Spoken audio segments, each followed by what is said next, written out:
ಇದರಲ್ಲಿ ಯಾವುದೇ ರೀತಿಯಾಗಿ ಜಾತಿ ಮತ ಪಂಥ ಧರ್ಮ ಯಾವುದೂ ಇಲ್ಲ.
ಬೆಳಿಗ್ಗೆ ಎದ್ದು ಹೇಳಿದ್ರು, ಶುಚಿರ್ಭೂತವಾಗಿ ಸ್ನಾನವನ್ನ ಮಾಡಿ ತದೇಕ ಚಿತ್ತದಿಂದ ಅದನ್ನ ಕೇಳಬೇಕು, ಅದಕ್ಕೆ ಪಠನೆ ಮಾಡಬೇಕು ಅನ್ನುವಂಥ ಒಂದು ಸದುದ್ದೇಶದಿಂದ ಅವ್ರು ನಿಮ್ಗೆ ಎಷ್ಟು ಚೆನ್ನಾಗಿ ಅವ್ರು ನೋಡಿ, ಅವ್ರ ಕಂಠ ಎಷ್ಟು ನಿರರ್ಗಳತೆಯಿಂದ ಇತ್ತು.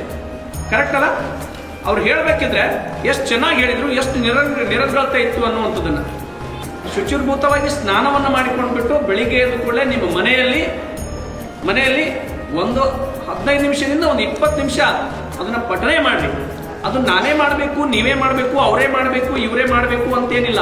ಅವ್ರಿಗೆಲ್ಲ ಹೇಳೋಕ್ಕಿಂತ ಮೊದಲಿಗೆ ಒಂದು ಮಾತನ್ನು ಹೇಳಿದ್ರು, ಇದರಲ್ಲಿ ಯಾವುದೇ ರೀತಿಯಾಗಿರ್ತಕ್ಕಂಥ ಜಾತಿ ಮತ ಪಂಥ ಧರ್ಮ ಯಾವುದೂ ಇಲ್ಲ. ಹೌದಾ? ಮಾನವನ ಒಂದು ಏಳಿಗೆಗಾಗಿ ಅವರು ಈ ಒಂದು ಅಭಿಯಾನವನ್ನು ಮಾಡ್ತಾ ಇದ್ದಾರೆ.